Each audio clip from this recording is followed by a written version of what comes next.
प्रिय भक्तजनों, आइए अब सुनते हैं बृहस्पतिवार व्रत की विधि एवं कथा। इस दिन बृहस्पतेश्वर महादेव जी की पूजा होती है। दिन में एक समय ही भोजन करें, पीले वस्त्र धारण करें, पीले पुष्पों को धारण करें। भोजन भी चने की दाल का ही होना चाहिए, नमक नहीं खाना चाहिए। पीले रंग का फूल, चने की दाल, पीले कपड़े तथा पीले चंदन से पूजा करनी चाहिए। पूजन के पश्चात कथा सुननी चाहिए। इस व्रत के करने से बृहस्पति जी अति प्रसन्न होते हैं तथा धन और विद्या का लाभ होता है। स्त्रियों के लिए ये व्रत अति आवश्यक है। इस व्रत में केले का पूजन होता है। कथा।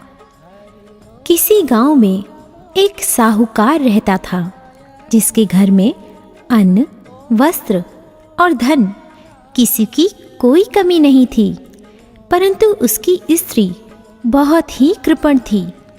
किसी भिक्षार्थी को कुछ नहीं देती, सारे दिन घर के कामकाज में लगी रहती। एक समय एक साधु महात्मा बृहस्पतिवार के दिन उसके द्वार पर आए और भिक्षा की याचना की। स्त्री उस समय घर के आंगन को लीप रही थी। इस कारण साधु महाराज से कहने लगी कि महाराज, इस समय तो मैं घर लीप रही हूँ, आपको कुछ नहीं दे सकती, फिर किसी अवकाश के समय आना। साधु महात्मा खाली हाथ चले गए। कुछ दिन के पश्चात वही साधु महाराज आए, उसी तरह भिक्षा मांगी। साहूकारनी उस समय लड़के को खिला रही थी। कहने लगी, महाराज, मैं क्या करूं, अवकाश नहीं है, इसलिए आपको भिक्षा नहीं दे सकती। तीसरी बार महात्मा आए तो उसने उन्हें उसी तरह से टालना चाहा, परंतु महात्मा जी कहने लगे कि यदि तुमको बिल्कुल ही अवकाश हो जाए तो मुझको भिक्षा दोगी? साहूकारनी कहने लगी कि हाँ महाराज, यदि ऐसा हो जाए तो आपकी बड़ी कृपा होगी। साधु महात्मा जी कहने लगे कि अच्छा, मैं एक उपाय बताता हूँ। तुम बृहस्पतिवार को दिन चढ़ने पर उठो और सारे घर में झाड़ू लगाकर कूड़ा एक कोने में जमा कर दो। घर में चौका इत्यादि मत लगाओ। फिर स्नान आदि करके घर वालों से कहो उस दिन सब हजामत अवश्य बनवाएं। रसोई बनाकर चूल्हे के पीछे रखा करो, सामने नहीं। सायंकाल को अंधेरा होने के बाद दीपक जलाओ तथा बृहस्पतिवार को पीले वस्त्र मत धारण करो, ना पीले रंग की चीज़ों का भोजन ग्रहण करो। यदि ऐसा करोगी तो तुमको घर का कोई काम नहीं करना पड़ेगा। साहूकारनी ने ऐसा ही किया। बृहस्पतिवार को दिन चढ़े उठी, झाड़ू लगाकर कूड़े को घर में ही जमा कर दिया। पुरुषों ने हजामत बनवाई, भोजन बनवाकर चूल्हे के पीछे रखा। वह सब बृहस्पतिवारों को ऐसा ही करती रही। अब कुछ काल बाद उसके घर में खाने को दाना न रहा। थोड़े दिनों में महात्मा फिर आए और भिक्षा मांगी, परंतु सेठानी ने कहा, महाराज, मेरे घर में खाने को अन्न नहीं है, आपको क्या दे सकती हूँ? तब महात्मा ने कहा कि जब तुम्हारे घर में सब कुछ था तब भी तुम कुछ नहीं देती थी। अब पूरा अवकाश है, तब भी कुछ नहीं दे रही हो। तुम क्या चाहती हो वह कहो। तब सेठानी ने हाथ जोड़कर प्रार्थना की, महाराज, अब कोई ऐसा उपाय बताओ कि मेरे पहले जैसा धन धान्य हो जाए। अब मैं प्रतिज्ञा करती हूँ कि आप जैसा कहेंगे वैसा ही करूँगी। तब महात्मा जी ने कहा, बृहस्पतिवार को प्रातःकाल उठकर स्नानादि से निवृत्त होकर घर को गौ के गोबर से लीपो तथा घर के पुरुष हजामत ना बनवाएं।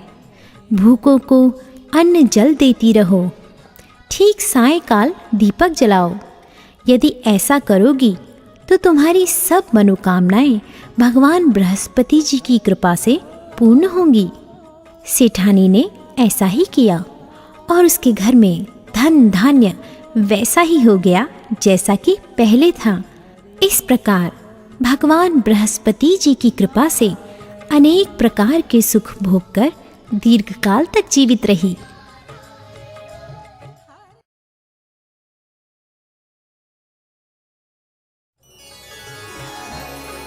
प्रिय भक्तजनों, आइए अब सुनते हैं बृहस्पतिवार की दूसरी कथा।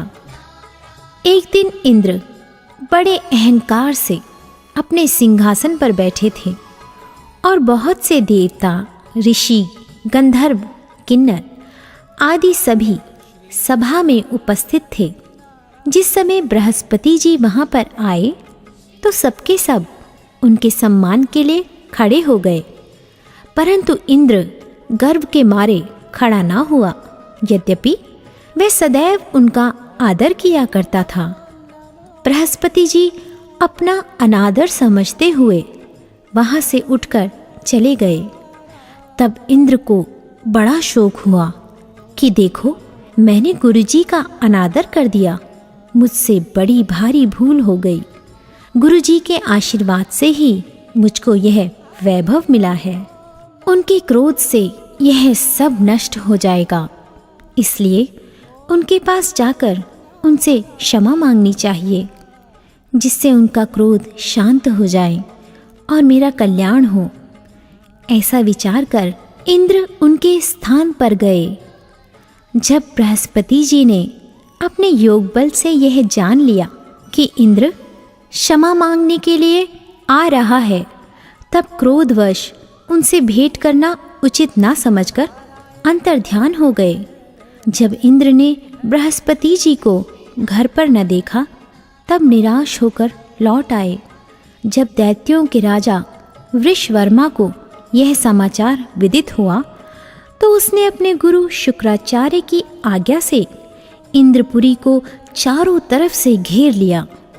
गुरु की कृपा न होने के कारण देवता हारने व मार खाने लगे। तब उन्होंने ब्रह्मा जी को विनयपूर्वक सब वृतांत सुनाया और कहा कि महाराज, दैत्यों से किसी प्रकार हमें बचाइए। तब ब्रह्मा जी कहने लगे कि तुमने बड़ा अपराध किया है, जो गुरुदेव को क्रोधित किया। अब तुम्हारा कल्याण इसी में हो सकता है। त्वष्टा ब्राह्मण का पुत्र विश्वरूपा बड़ा तपस्वी और ज्ञानी है, उसे अपना पुरोहित बनाओ तो तुम्हारा कल्याण हो सकता है। ये वचन सुनते ही इंद्र त्वष्टा के पास गए और बड़े विनीत भाव से त्वष्टा से कहने लगे कि आप हमारे पुरोहित बनिए, जिससे हमारा कल्याण हो। तब त्वष्टा ने उत्तर दिया कि पुरोहित बनने से तपोबल घट जाता है, परंतु तुम बहुत विनती करते हो, इसलिए मेरा पुत्र विश्वरूपा पुरोहित बनकर तुम्हारी रक्षा करेगा। विश्वरूपा ने पिता की आज्ञा से पुरोहित बनकर ऐसा यत्न किया कि हरि इच्छा से इंद्र वृषवर्मा को युद्ध में जीतकर अपने इंद्रासन पर स्थित हुआ। विश्वरूपा के 3 मुख थे। एक मुख से वह सोमपल्ली लता का रस निकाल पीते थे, दूसरे मुख से वह मदिरा पीते और तीसरे मुख से अन्नादि भोजन करते। इंद्र ने कुछ दिनों उपरांत कहा कि मैं आपकी कृपा से यज्ञ करना चाहता हूँ। जब विश्वरूपा की आज्ञानुसार यज्ञ प्रारंभ हो गया, तब एक दैत्य ने विश्वरूपा से कहा कि तुम्हारी माता दैत्य की कन्या है, इस कारण हमारे कल्याण के निमित्त एक आहुति दैत्य के नाम पर भी दे दीजिए तो अति उत्तम हो। विश्वरूपा उस दैत्य का कहा मानकर आहुति देते समय दैत्य नाम भी धीरे धीरे से लेने लगे। इसी कारण यज्ञ करने से देवताओं का तेज नहीं बढ़ा। इंद्र ने यह वृतांत जानते ही क्रोधित होकर विश्वरूपा के 3 सिर काट डाले मद्यपान करने से भंवरा, सोमपल्ली पीने से कबूतर और अन्न खाने के मुख से तीतर बना। विश्वरूपा के मरते ही इंद्र का स्वरूप ब्रह्म हत्या के प्रभाव से बदल गया। देवताओं के 1 वर्ष पश्चाताप करने पर भी ब्रह्म हत्या का वह पाप न छूटा, तो सब देवताओं के प्रार्थना करने पर ब्रह्मा जी बृहस्पति जी के सहित वहाँ गए। उस ब्रह्म हत्या के 4 भाग किए, उनमें से 1 भाग पृथ्वी को दिया। इसी कारण कहीं कहीं धरती ऊंची नीची और बीज बोने के लायक भी नहीं होती। साथ ही ब्रह्मा जी ने यह वरदान दिया, जहाँ पृथ्वी में गड्ढा होगा कुछ समय पाकर स्वयं भर जाएगा। दूसरा वृक्षों को दिया, जिससे उनमें से गोंद बनकर बहता है। इस कारण गूगल के अतिरिक्त सब गोंद अशुद्ध समझे जाते हैं। वृक्षों को यह वरदान दिया कि ऊपर से सूख जाने पर जड़ फिर फूट जाती है। तीसरा भाग स्त्रियों को दिया। इसी कारण स्त्रियां हर महीने रजस्वला होकर पहले दिन चांडालनी, दूसरे दिन ब्रह्मघातिनी, तीसरे दिन धोबिन के समान रहकर चौथे दिन शुद्ध होती हैं और संतान प्राप्ति का उनको वरदान दिया। चौथा भाग जल को दिया, जिससे फेन और सिवाल आदि जल के ऊपर आ जाते हैं। जल को यह वरदान मिला कि जिस चीज़ में डाला जाएगा वह बोझ में बढ़ जाएगी। इस प्रकार इंद्र को ब्रह्म हत्या के पाप से मुक्त किया। जो मनुष्य इस कथा को पढ़ता या सुनता है, उसके सब पाप बृहस्पति जी महाराज की कृपा से नष्ट होते हैं।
तुम सबके स्वामी।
जग